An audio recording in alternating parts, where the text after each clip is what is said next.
Thank you for that introduction, Jan. Really appreciate it. You have no idea how grateful I am to be here today to share this story. After so many years of flying, you can only imagine, like Jan said, what an honor it is for me to pay homage to not only Orville and Wilbur Wright, but to the Wright family. You know, so often in history, it's the supporting cast that is rarely recognized, and they really do deserve a place in history. Today, I'd kind of like to weave in some information about their mother, Susan, and their younger sister, Catherine, into the story here. So, at the turn of the 20th century, 123 years ago or so, the mere thought that man could fly was truly the standard of impossibility. You know, man can't fly. But before the Wright brothers even knew where the barrier islands of North Carolina were located, Wilbur Wright, the older brother, wrote in a letter. For some years now, I've been afflicted with the belief that flight is possible to man. My disease has increased in severity, and I think it will cost me an increased amount of money, if not my life. Well, ladies, that affliction, that disease was cured on a blustery, frigid morning, just 8 miles south of here on aviation sacred ground, on a frigid, blustery morning, December 17, 1903. Orville Wright flew 120 feet in 12 seconds. 12 seconds that changed the history of humanity. So let me ask, have you ever had a passion or a calling or an interest in something so great you would consider it an affliction or disease? Orville, the younger of the brothers, once wrote, Wilbur and I couldn't wait to get up in the morning to get at something we were interested in. That's happiness, end quote. You know, do something you love when you never work a day in your life. It's just one of the many life lessons we can glean from this very historic yet very human story.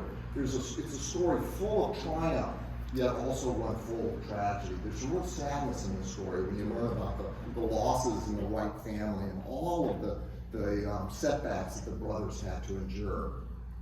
It's one of the most inspiring stories in American history, yet it's also one of the most perplexing. How is it that two seemingly unaccomplished, unassuming brothers from Dayton, Ohio, neither one with a high school diploma, how is it that they were the ones to solve one of the most complex mysteries known to mankind?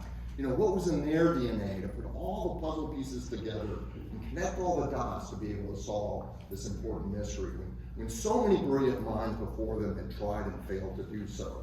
Leonardo da Vinci, Sir George Cayley, Otto Lilienthal, Octave Chanute, Thomas Edison, Alexander Graham Bell, and many others. Many had lost their lives in the pursuit of manned flight. At the turn of the century, again, you were either a dreamer, a fool, or a crackpot if you thought man could fly. But there were a few esteemed individuals worldwide, a couple here in America, who thought that it might be possible, and they were willing to risk their reputation on it. A couple of these you might have heard of, Octave Chanute. Another was Samuel Pierpont Langley, Langley's Air Force Base, you've probably heard of. At the turn of the century, Professor Langley was the secretary and director of the Smithsonian Institute. The Smithsonian was the epicenter for engineering and scientific pursuits. And Professor Langley had some success designing a model airplane with about a 14-foot wingspan. It was unmanned, but it had a steam engine on board. Of course, that was impractical, but the thought being that at some point he could scale that airplane up as the internal combustion engine is coming of age. And the Spanish-American War was coming to the end, and the military understood the tactical significance of having an aircraft in battle. Indeed, the Confederate and Union armies had both used the hot air balloon during the Civil War. And so they awarded Professor Langley $50,000. He got another $23,000 or so in stipends and grants. So it was $73,000, millions and millions in today's dollars. And with the help of the most esteemed, brilliant people and minds in America, he tried to build what he called the Great Aerodrome, to scale up that model to have the first airplane capable of free, sustained, and controlled flight. But he failed. And he failed miserably, and he was followed in the press and made a laughingstock in the press. It was really unfortunate because he was an esteemed astronomer and made a lot of contributions in the scientific field. He died a broken man. He was so humiliated 3 years after his last attempt, just 9 days before the Wright brothers were successful here 8 miles from here in Kitty Hawk. So with millions of dollars and the help of the most brilliant minds in America, he couldn't do it. Orville and Wilbur Wright, a couple of bicycle mechanics, working part-time over a short 55 months. They had a bicycle shop to tend to. They were able to build the first airplane capable of free, sustained, and controlled flight for less than $1,000. Imagine, how is that even possible? Well, the simple answer is the brothers had a dream. And they had the courage to pursue that dream. And they were divergent thinkers, constantly thinking outside the box. They were problem solvers. And they had tremendous support from their family, unwavering support from their family. And they were truly pioneers in aeronautical engineering. And they were able to devise the grand problem of flight, define the grand problem of flight, and not look at it as one invention, but hundreds of inventions that all had to work in concert for the airplane to be successful. I'm sure you've all heard the parable of the big truck that gets stuck under a low bridge, and everybody's standing around, how are we going to get this truck free? And it wasn't until a small little girl pulls on a coattail and says, why don't you just let air out of the tires, And so it was with the Wright brothers, as visual thinkers. They could see solutions to complex problems the rest of us couldn't see. And they had the gift of original thinking, and they were self-taught, and they could convert abstract ideas into concrete technology. Now, as they looked at the grand problem of flight, they were able to identify 3 different components that all had to work in concert for the airplane. The solutions had to work in concert for the airplane to be successful.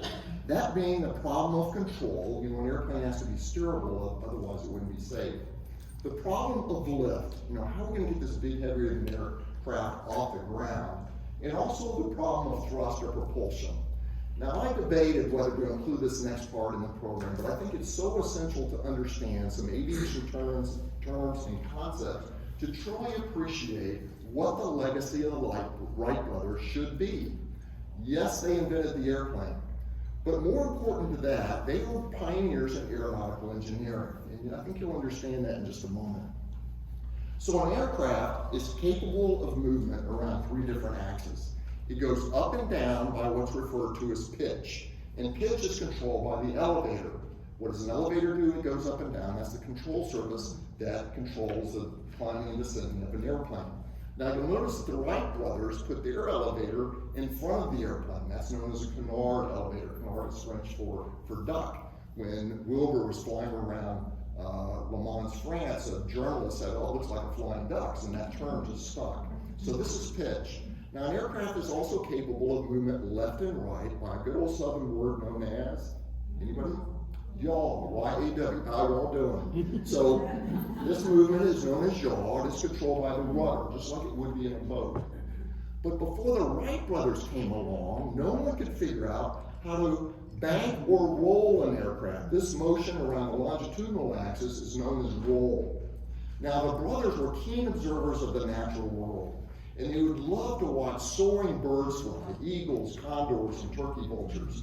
And they would notice that as a bird banks or rolls into a turn, they would change their primary images, their flight feathers on their wingtips, whereby they would increase what's known as the angle of attack on one wingtip, decrease it on the other. Imagine holding your hand out of a moving vehicle. As you increase what's known as the angle of attack of your hand, what happens? Your hand goes up. So what happens is a lift differential is created.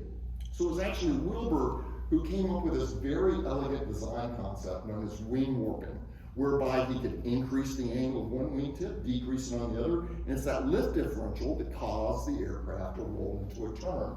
This is such an epiphany and a pivotal moment in the history of the development of the airplane. Now, there are 4 aerodynamic forces acting on an airplane. I'll be quick about this, but this is going to be very, very intuitive for you. I'm sure you didn't imagine you were coming to an aerodynamics lesson today, but the 4th force acting on an airplane is known as thrust. And of course, thrust is produced by the engine and propeller, just like the car engine in your car. Now, the rearward force, or the resistance of the aircraft going through air, is known as drag. Now, there's a couple of different kinds of drag, but for the purpose of our program today, if thrust exceeds drag, the aircraft will accelerate. Does that make sense to everybody? Okay, the downward force is the easiest for us to measure. It's known as weight or gravity. We know that the Wright flyer weighed 605 pounds. The Wright brothers weighed 145 pounds, soaking wet. That's a normal sized man in 1900. So we've got 750 pounds of weight that has to be counteracted by an upward force known as lift. Now, of course, lift is primarily produced by the wings. But it wasn't until the Wright brothers came along did anybody truly appreciate or understand how the size, shape, and curvature of the wing, that's known as camber, how that impacts how efficient that wing will be. Now, for the purpose of our program here, just take my word for it, remember in high school science class that as the velocity of a fluid increases, its pressure decreases. So as air moves above the wing, it speeds up, its velocity increases, so an area of low pressure is created above the wing relative to that below the wing. Now, it's also Newton's third law for every action equal opposite reaction. So as the air flows over, this pressure differential causes lift.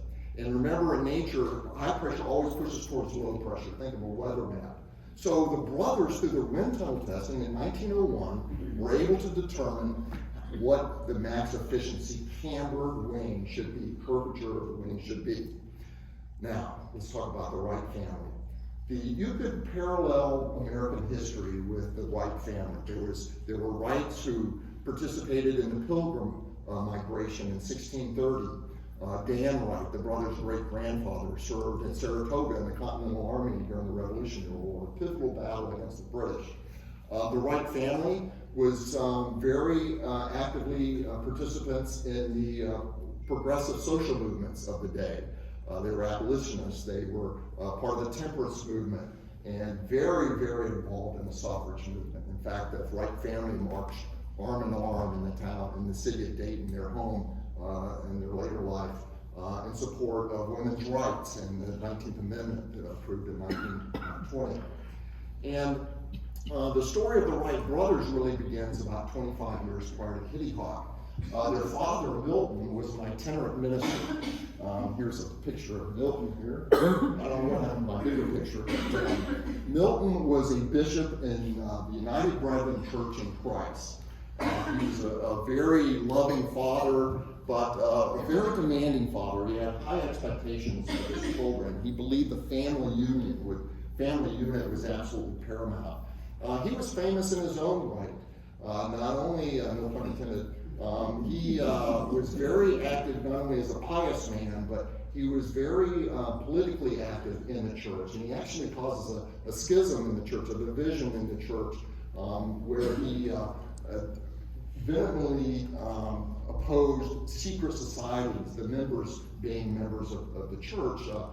There's an organization called Masons that's still around today, and he didn't want Masons to be included in the Brethren Church. So he involved his children as part of this fight and the schism. So the brothers developed their communication skills and became very prolific writers in support of their father. Now, oftentimes, being an itinerant minister, a traveling minister, he would bring mementos home for his children. And there were 5 children at home. There were 2 older brothers, Rushlin and Lauren. Each of them have 4 children each, so any descendants we know of today are offspring from those 2 older brothers. Wilbur was the 3rd oldest son. Unfortunately, there were twins that died in infancy, Ida and Otis. And then Orville is born about 4 years younger than Wilbur. And then Catherine is 3 years to the day younger than Orville. And let me tell you about Catherine. Catherine was one of the most interesting figures in American history. She supported her brothers strongly. She was a very vivacious, lively young lady at 5'1", dark hair, blue eyes. She had an opinion, and she would make it known. She was the only of the siblings who graduated from college. She attended Oberlin College, the first university that was made co-ed, the first university that included African Americans.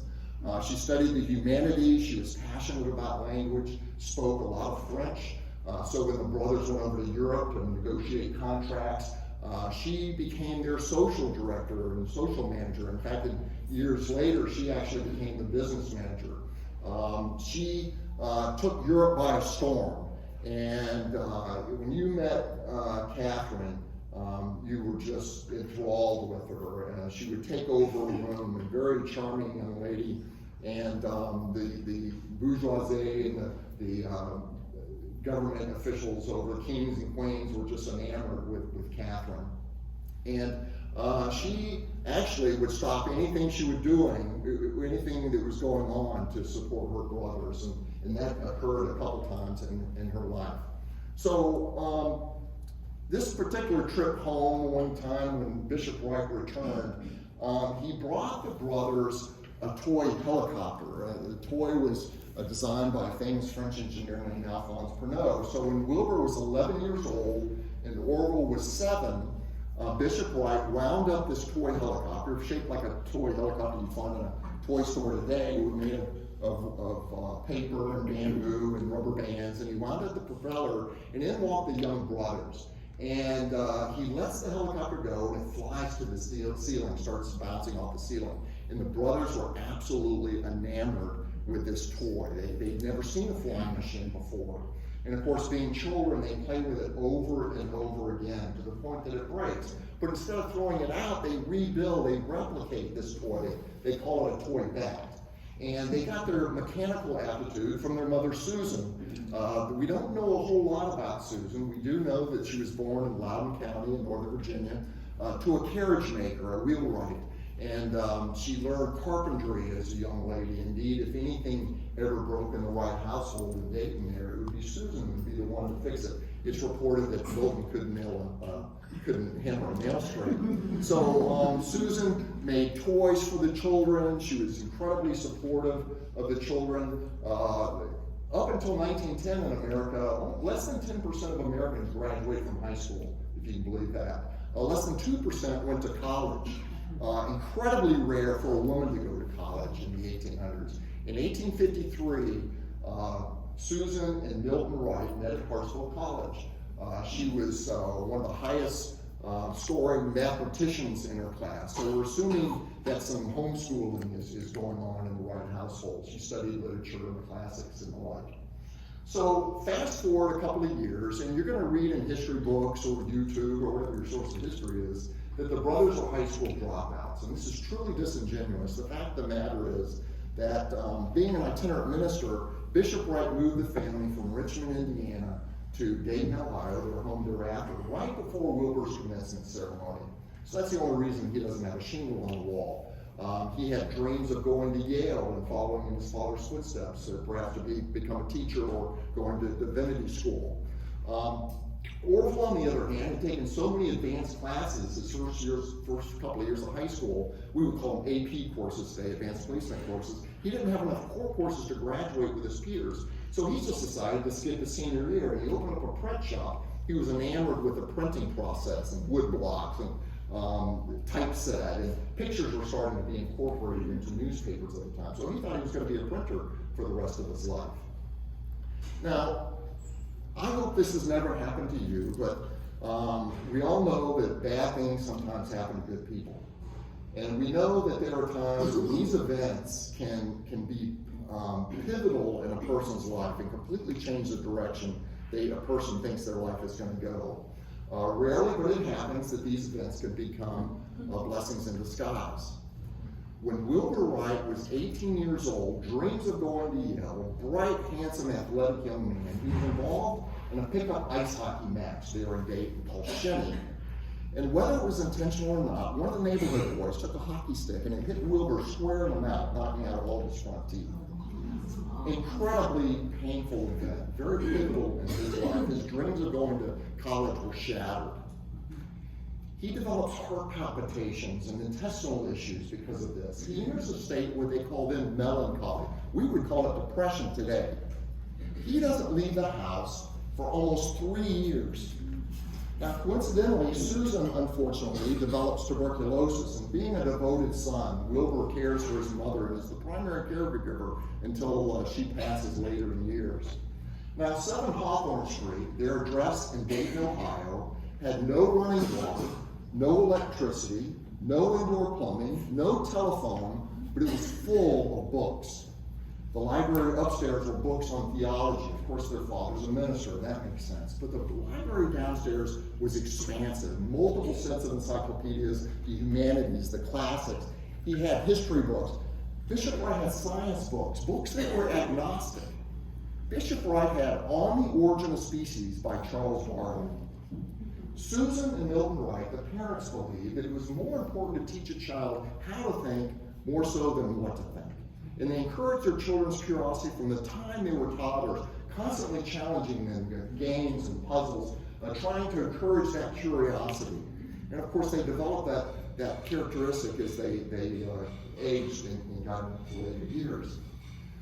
So they were trying to get their children to that critical thinking level of learning. I don't know how many teachers are in the room, but other different levels of learning. So unfortunately, Susan passes away when Wilbur's about 22 years old, and immediately, almost, Bishop Wright makes Catherine, barely 15 years, she hadn't even turned 15 yet, he makes her the matriarch of the family. Now, a job that she does brilliantly for the rest of her life, basically, caring for her father and brothers. Now, keep in mind, the family paradigm was a little bit different than it is today. It was often expected that the youngest child would be responsible for taking care of their elder parents. So I think in Bishop Wright's mind, he was kind of grooming his daughter to take care of him in his old age. And in fact, he surprisingly sent her to college, to Oberlin. I think her thinking was that she needs to be able to support herself if and when the time comes, in lieu of getting married, perhaps. So, it's actually Orville credited with getting Wilbur out of this state of melancholy. Orville makes Wilbur the editor of the newspaper he was publishing. Now, let me set the stage of what the 1890s was like here in America. We had just gotten out of a bad depression, and it became known as the age of progress and the progressive era, the industrial age. The Dayton, Ohio actually became kind of the Silicon Valley of the industrial age. There was a lot going on. The bicycle at the time had a huge 5-foot front wheel and a small 18-inch back wheel. It took a lot of athletic ability to ride this bicycle. It was known as the ordinary, or the penny farthing, the English would call it. The brothers had one, by the way. And finally, in 1887, the safety bicycle comes over from England. The safety bicycle is just like the one you have at home, with the same size front wheel and rear wheel, and it takes America by storm. It's the craze. Everyone's got to have one. It's kind of the transition between the horse-drawn carriage and riding a horse and the automobile. You saw a few automobiles on the road, but just not that many.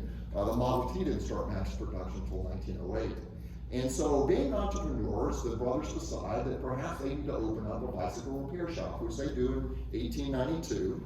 And within 4 years, they're starting to manufacture their own style bicycle. They make about 200 or 300 of these bicycles. They're true artisans. We know of 5 that are existing today.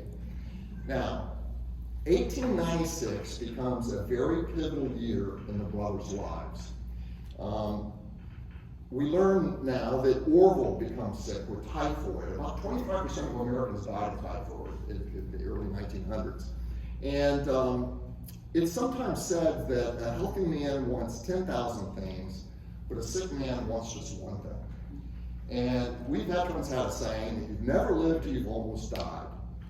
And this year becomes very pivotal because not only do they learn about the experiments from Sam Langley, they hear about with this German engineer named Otto Lilienthal, but also they think they're going to lose Orville.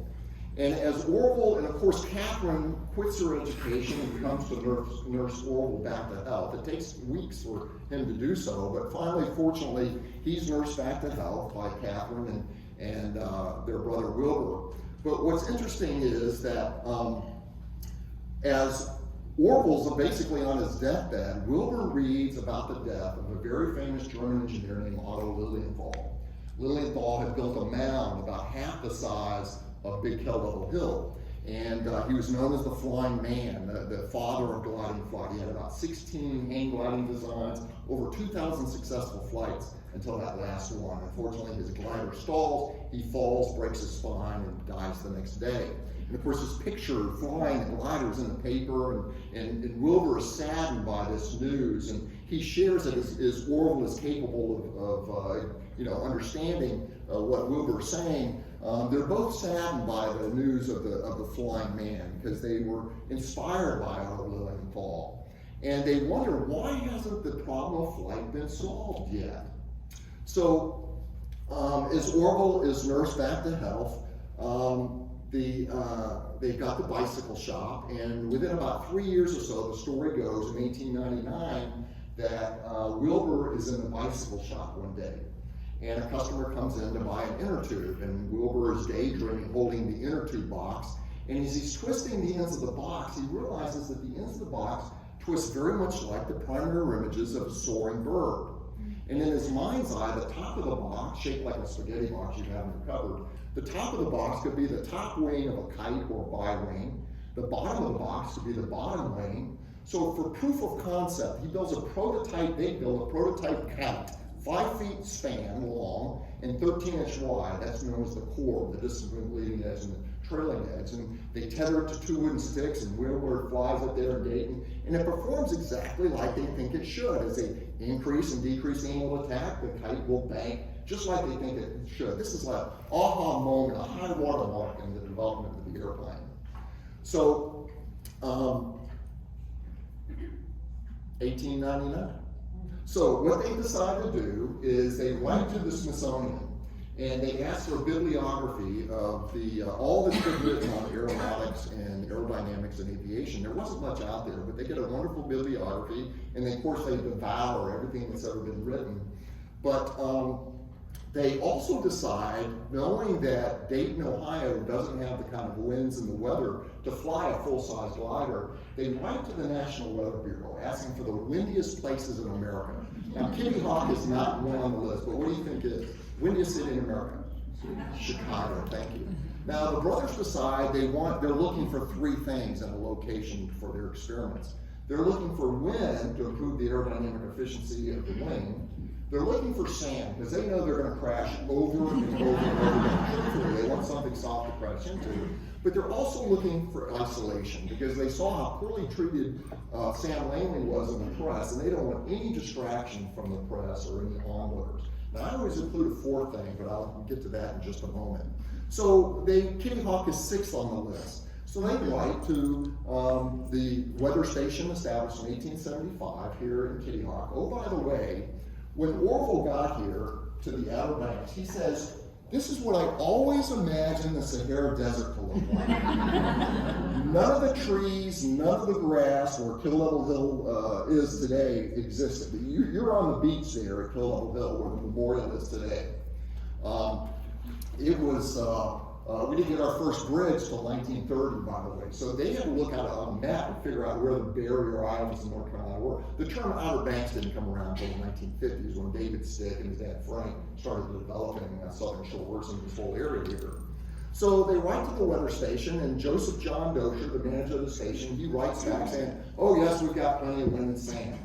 But Dozier shares the letter with a gentleman by the name of Bill Tate.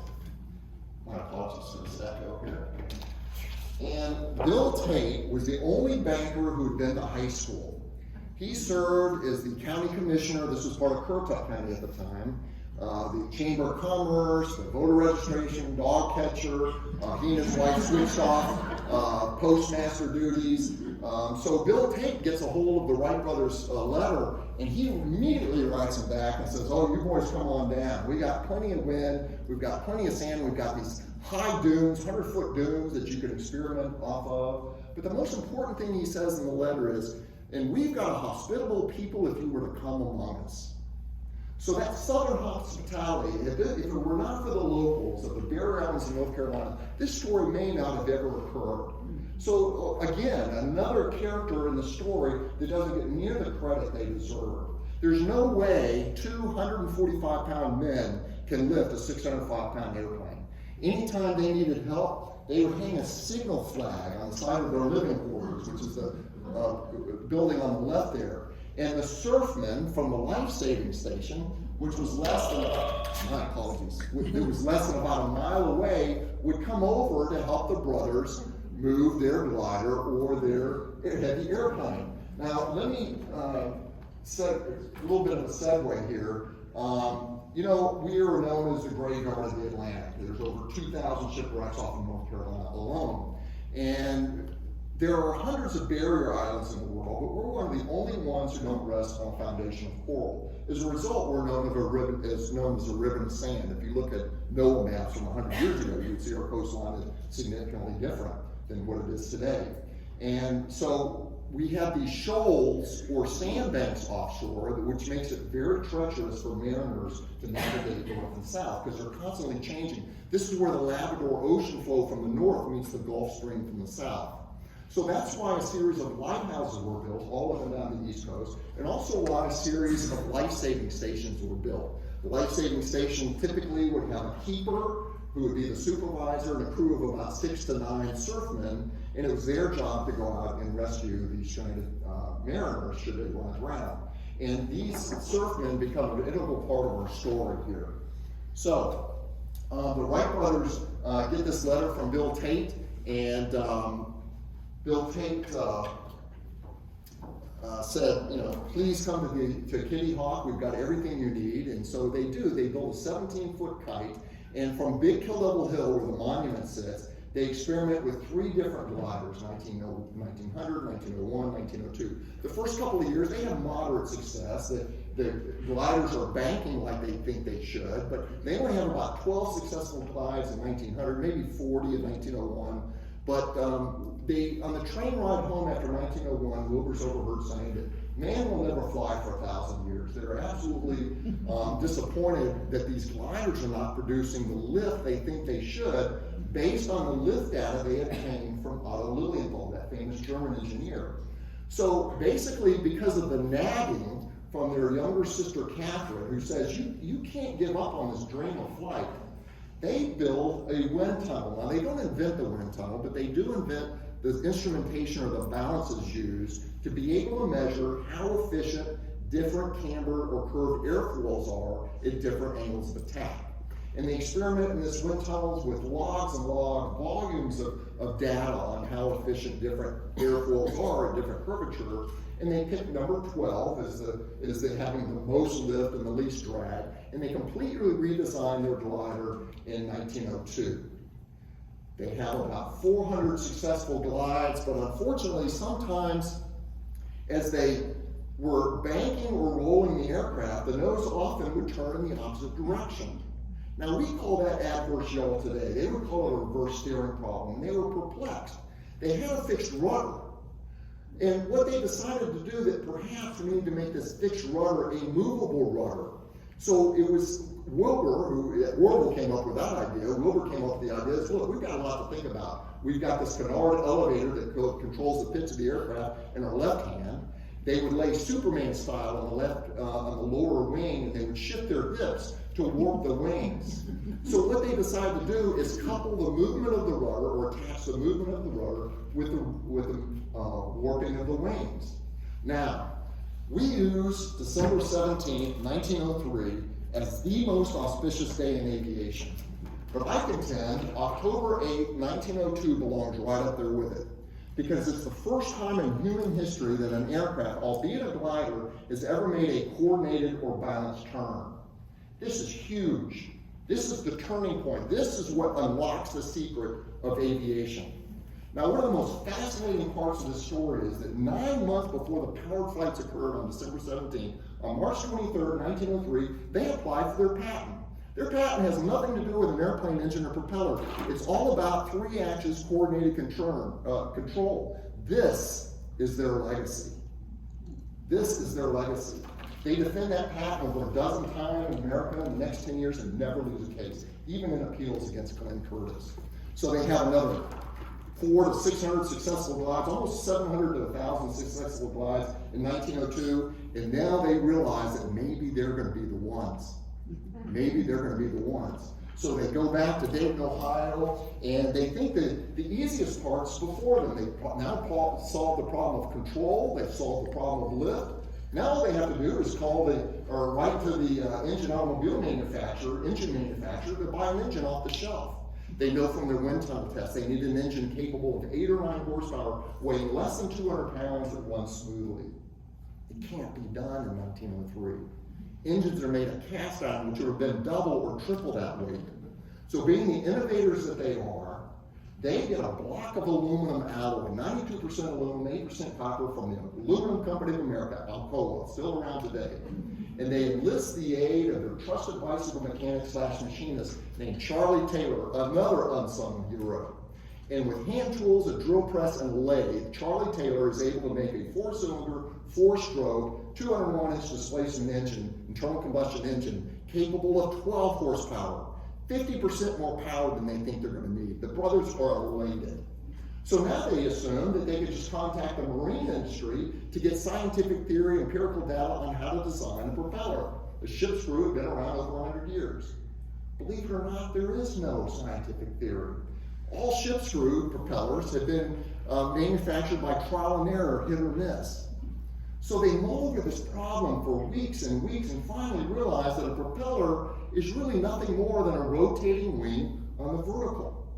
So with a hatchet and a spoke shave is like a draw knife planer, they make 2 8.5-foot laminated spruce propellers.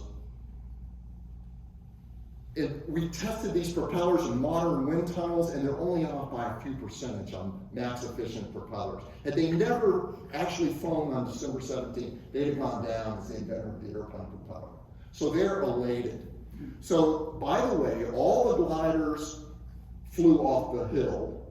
All the powered flights have to fly from level ground. What is an airplane? An airplane is heavier than air, piloted, powered, capable of sustained and controlled flight. We often get people from Brazil and France that, oh, the Wright brothers weren't the first. Well, when you whip that definition on them, they can't argue with anything. But sustained means that the airplane takes off and lands on its own power from the same elevation or altitude. Otherwise, it's a powered glide. So anyway, all the parts for the gliders and the airplanes are made in Dayton, so they're the birthplace of aviation, but they're all brought here and manufactured, reassembled here in what was then Kitty Hawk. Kill Little Hills wasn't incorporated until 1953, by the way. So it was all, that whole area was known as Kitty Hawk. So, years ago, Kitty Hawk and Dayton butted heads, but we've held hands, sang Kumbaya on. It's all good in the world now, so it's supposed to be good. We all really know who to replace the aviation. So they put their airplane, they get here in late September of 1903. They build this, their hangar here, they're building on this building right here. And so they unfortunately have horrible weather, torrential rains, winds, it was nor'easter, 75-mile-an-hour winds, and setback after setback. Of course, being consummate, the first test pilot, think about it, they not only have to conceive the airplane, they have to build the airplane, they have to teach themselves how to fly. There's no manual for this, right? So they put all the parts together, all kinds of setbacks. Orville ends up having to go back to Dayton to redesign the propeller shaft. Finally, they wake up December 13th ready to fly. But it's Sunday, perfect conditions. In their whole lives, the brothers never, ever worked on a Sunday. They never smoked, they never drank, they never cursed, they never got married, and just they claimed they didn't have time for an airplane and a wife. These are men of the highest moral character. So they wake up on the 14th, but there's no winds, and they know from the wind tunnel list, they need about 18 to 22 miles an hour for the aircraft to be efficient. So what they decide to do, they don't know if the winds are going to increase or not for the rest of December. You all have been here in December. It's kind of iffy on how the weather is. So, but it's getting cold, really cold. And so what they decide to do for proof of concept, they take the airplane and the monorail. The monorail serves as their runway. It's 4 15-foot 2x4 stood on it. Of course, a 2x4 is actually a 2x4 in those days. And the airplane would ride down the rail until it got to what's known as rotation speed, and the pilot would pull his left hand up to increase the pitch of the aircraft, and the aircraft would fly away, in theory. So what they do is they take the monorail and march it 150 feet up Big Hill Little Hill on a 9-degree slope. their thinking is the gravity of the slope will compensate for the lack of headwinds. That makes sense, everybody? So they flip a coin, Wilbur wins, and they pull the propellers through. Wilbur takes his position. He releases the restraining wire. The flyer shoots down the rail. Wilbur pulls back on that canard elevator, but the airplane stalls. 3.5 seconds later, he crashes. The flight is neither successful, sustained, or controlled. So they're disappointed, but everything's working like they think it should. They realize they just need more practice, per se. So it takes them 3 days to fix the airplane. Now, they wake up December 17th. And I know this is going to be a little bit difficult for you to do, perhaps, because it's a hot day, 80 degrees plus. But I want you to try to put yourself there. It is a miserable, miserable day. Keep in mind, no grass, no trees. A cold front had moved through. So all the puddles on the area of where the monument sits today are all iced over. Wind chill is less than 0.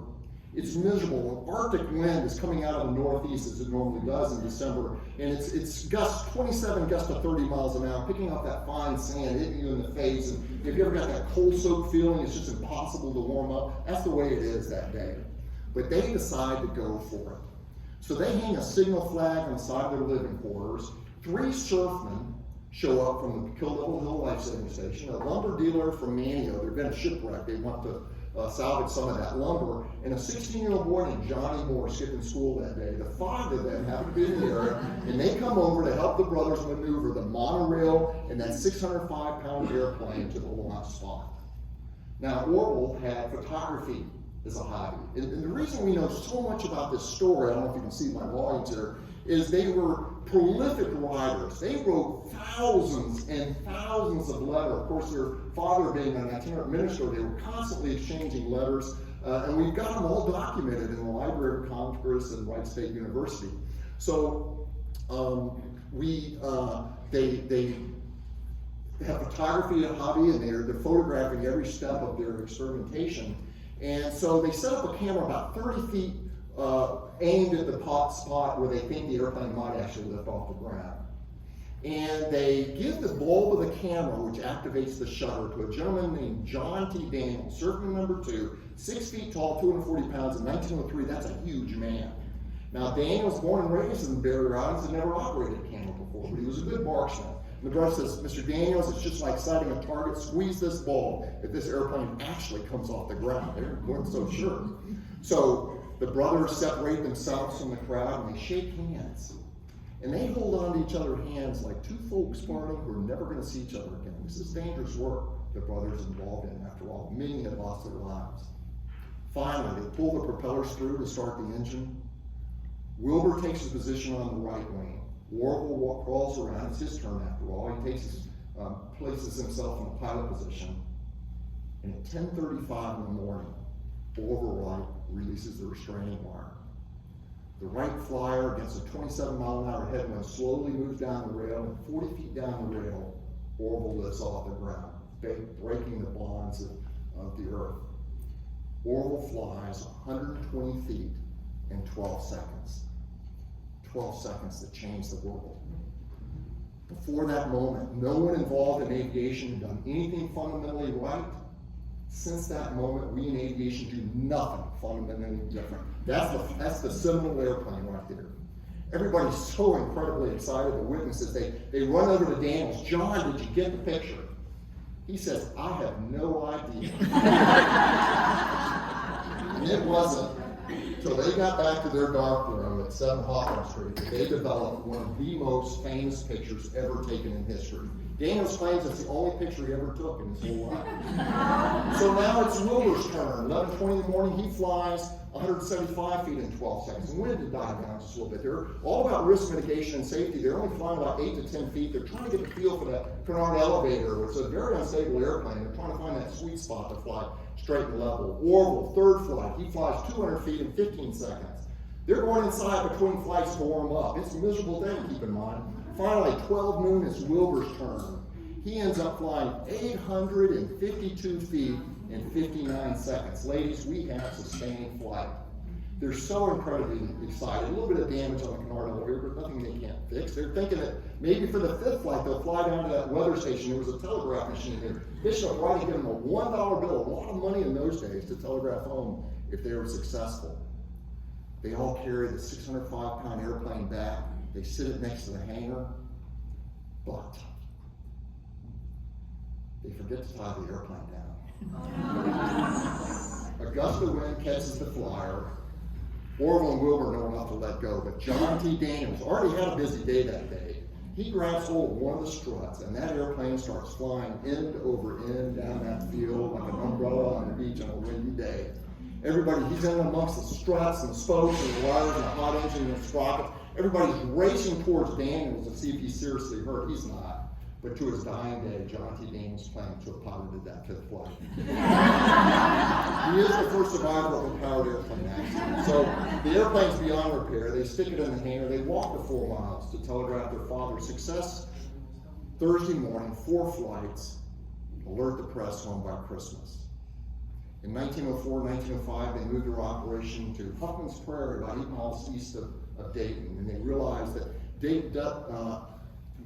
Dayton doesn't have the kind of winds they need, so they construct the world's first catapult. There's a 1,600-pound weight on that, and the idea is that it's connected to the landing gear, so as that 1,600-pound weight drops, it propels the aircraft down the rail and will lift the aircraft up. So in 1904, the longest flights are about 5 minutes. 1905, they have the first airplane of practical utility. They're flying full circles, figure eights, 39 minutes, the extent of their fuel tank, 34.5 miles, and now they're ready to sell the airplane. But they don't fly for 2.5 years. Why? They're waiting on that patent approval, and it isn't approved until 1906, and they don't want to take the airplane out because they're afraid somebody's going to get a picture to copy that wing working concept. So they're looking for buyers. And finally, it took till 1908, a French syndicate comes over, and oh, by the way, America got burned once, getting 50 grand to the San Landing, so that's why they don't want any part of this. But now that the French are interested, guess what? Now the U.S. Army is interested. The Sigma Corps says, well, you know what, guys, if you demonstrate for us, we'll buy your airplane.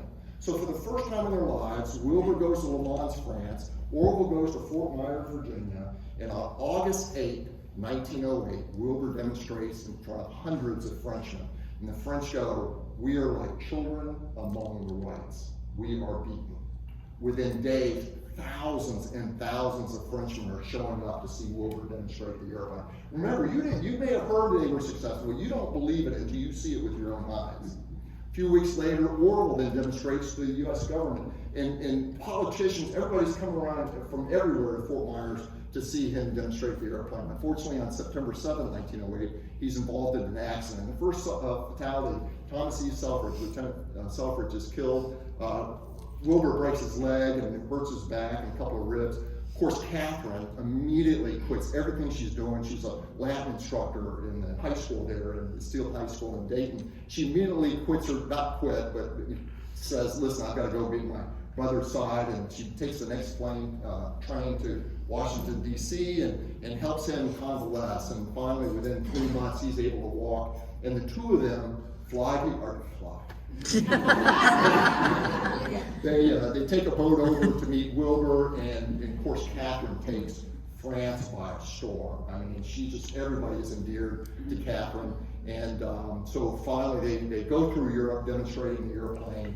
And Catherine is so revered, and she's assumed by the French to be a member of the team that invented this airplane. In fact, so much so that when they left France, Orville and Wilbur were giving the Legion of Honor. They gave Catherine one too, because they assumed, being in a Latin instructor, she must be strong in math, and surely she was the one that made all these complicated calculations. Nothing could be further from the truth. She was strong in language, but very weak in math. In fact, she ends up marrying her math tutor later in life when she was 52. And that's a very unfortunate story. Unfortunately, I don't have to tell you today, but it caused kind of a division between Catherine and Orville later in life. But so they finally come back to America. Orville completes the demonstration for the U.S. Army in 1909. And they start the Wright Company, and the rest is history. Now, unfortunately, Wilbur is involved in all this litigation defending the patent. He eats some bad shellfish in Boston, and in 1912 he dies of typhoid. And the family is absolutely heartbroken. Wilbur, they had planned this huge mansion in Hawthorne Hill in Dayton, and the Bishop and Catherine and Orville ended up moving into that. And so Orville Wilbur, I beg your pardon, dies May 20th in 1912 at the age of 45, a young man. Orville is so distraught by 1915, he sells the business and the patent for $1 million. He works as a consultant for NACA, which is the precursor to NASA. And unfortunately, the bishop dies in 1917, so Catherine and Orville share this big mansion until she falls in love with an old college mate and marries at 52. And now, please don't think less of Orville when I tell you this little tidbit, but Orville is so distraught. There was kind of an unsaid bond between the two of them.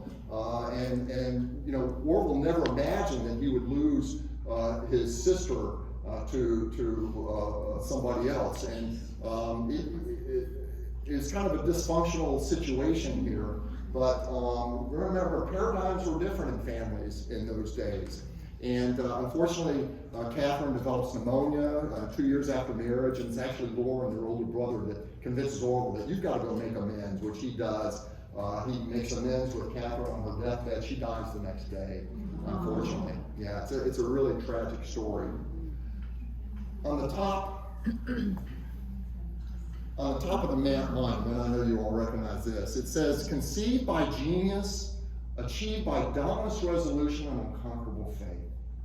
Ladies, I can't think of another story in American history where the omnipotence of persistence and determination are better exemplified. 66 years after this event, blink of an eye in human history, Neil Armstrong stepping onto the moon, the city of tranquility, one small step for man. 66 years, imagine. Today, the Ingenuity helicopter, drone helicopter, is on Mars, on Wright Brothers Field, 120 million miles away.